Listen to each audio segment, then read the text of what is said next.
नमस्कार दोस्तों, स्वागत है आपका अपने यूट्यूब चैनल सिविल आर्ट में, जहां मिलती है सिविल इंजीनियरिंग से जुड़ी हर जानकारी सिंपल और इजी लैंग्वेज में।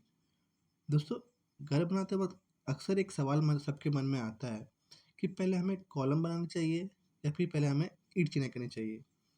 अगर ये फैसला सही समय पर ना लिया जाए, तो आगे चलकर स्ट्रक्चर कमज़ोर भी हो सकता है। तो आज की इस वीडियो में इसी टॉपिक पर पूरी जानकारी दूंगा। मैं दोनों के एडवांटेज और डिसएडवांटेज भी बताऊंगा। वीडियो के लास्ट में मैं अपना कंक्लूजन भी दूंगा कि आपको क्या करना चाहिए, इसलिए वीडियो को पूरा जरूर देखिएगा। दोस्तों, वीडियो की शुरुआत करने से पहले आपसे छोटी सी रिक्वेस्ट है, अगर चैनल पर पहली बार आए हैं तो चैनल को जरूर सब्सक्राइब कर दीजिएगा और वीडियो पसंद आता है तो लाइक शेयर जरूर कर दीजिएगा, ताकि कंस्ट्रक्शन से जुड़ी ऐसी इन्फॉर्मेटिव और प्रैक्टिकल वीडियो मैं आप तक पहुँचा सकूँ। दोस्तों, अगर मैं सबसे पहले बात करूँ ईंट चिनाई करके कॉलम कास्ट करने की, और मैं उसके पहले एडवांटेज की बात करूँ, तो देखिए उसकी एडवांटेज सिर्फ एक ही है, और वो ये है कि जब हम ईंट चिनाई के बाद हम कॉलम कास्ट करते हैं, तो उसके जो कंक्रीट और जो ईंटों के बीच जो बॉन्डिंग है, वो बिल्कुल अच्छी तरीके से हो जाती है। जिसकी वजह से क्या होता है, आपको इन फ्यूचर कभी भी आपको क्रैक्स देखने को नहीं मिलती है। तो यही इसकी सबसे बड़ी एडवांटेज है। तो अगर मैं इसके डिसएडवांटेज की बात करूँ, तो वो बहुत सारी हैं। दोस्तों, अब अगर मैं इसके पहले अगर मैं डिसएडवांटेज की बात करूँ, जो कि आप इसको सबसे बड़ी डिसएडवांटेज समझ सकते हैं, वो ये कि इसमें आपका प्रॉपर कॉम्पैक्शन नहीं हो पाता, जिसकी वजह से क्या है कि इसमें 100% चांसेस है कि आपको हनीकॉम्ब जैसी समस्याएँ आपको देखने की ज़रूर मिलेगी। अब ठेकेदार या फिर मिस्त्री क्या करते हैं कि इसमें हनीकॉम्ब ना बने, इसलिए वो क्या करते हैं, वो कंक्रीट में ज़्यादा बालू मिला देते हैं, जिसकी वजह से क्या होता है, कॉलम में फिनिशिंग तो दिखती है, पर स्ट्रेंथ वाइज़ उसमें बिल्कुल भी स्ट्रेंथ नहीं रहता। दोस्तों, अगर मैं अगली डिसएडवांटेज की बात करूँ, तो जो हमारा कॉलम का जो शेप और जो साइज़ होता है, वो बिल्कुल अनइवन हो जाता है। कहने का मतलब, अगर आप कॉलम को आपका कॉलम अगर 9 बाई 9 इंची का है, तो वो क्या होता है कि कहीं पर आपका 8 इंची रह जाता है, कहीं या फिर आपका 7 इंची का शेप शेप रह जाता है। जिसकी वजह से क्या होता है, जो उसका कॉलम का जो शेप है, वो बिल्कुल एक समान नहीं रहता है। अगर मैं अगली डिसएडवांटेज की बात करूँ, तो वो क्या होता है कि इसमें अब प्रॉपर आपका जो कॉलम को जो तराई करनी चाहिए, वो बिल्कुल नहीं हो पाता है। क्योंकि क्या है कि अगर 2 तरफ से जो हमारा ईंटें होती है, जिसकी वजह से क्या होता है कि जब भी हम उसमें क्यूरिंग करते हैं, तो जो ईंटें जो होती हैं, वो कंक्रीट का सारा पानी खींच लेती हैं। जिसकी वजह से क्या है कि कॉलम आपका पूरी तरीके से क्यूरिंग नहीं हो पाता है। तो दोस्तों, अगर मैं अगली डिसएडवांटेज की बात करूँ, तो जो हमारा कंक्रीट का जो वाटर रेशियो होता है, वो बिल्कुल बिगड़ जाता है।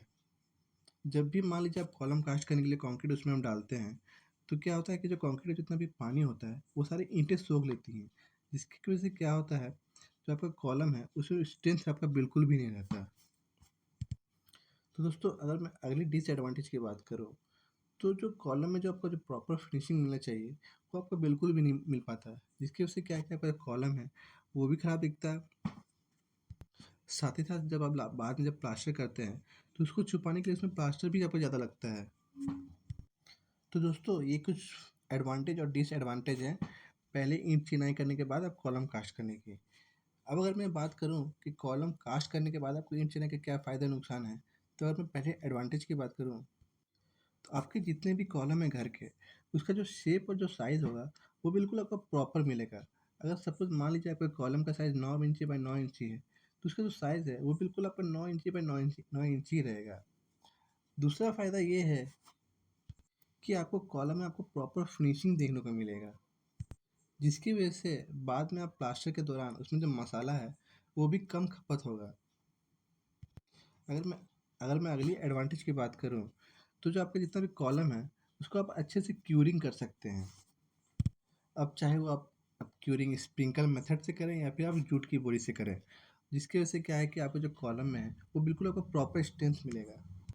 तो दोस्तों, अगर मैं अगली एडवांटेज की बात करूँ, तो क्या है कि जब आप उसमें कंक्रीट आप पोरिंग करोगे और उसको जब कॉम्पैक्ट करोगे आप, तो आपका बिल्कुल अच्छे से कॉम्पैक्ट होगा वाइब्रेटर की मदद से, जिसकी वजह से आपको बिल्कुल भी हनीकॉम्ब देखने को नहीं मिलेगा।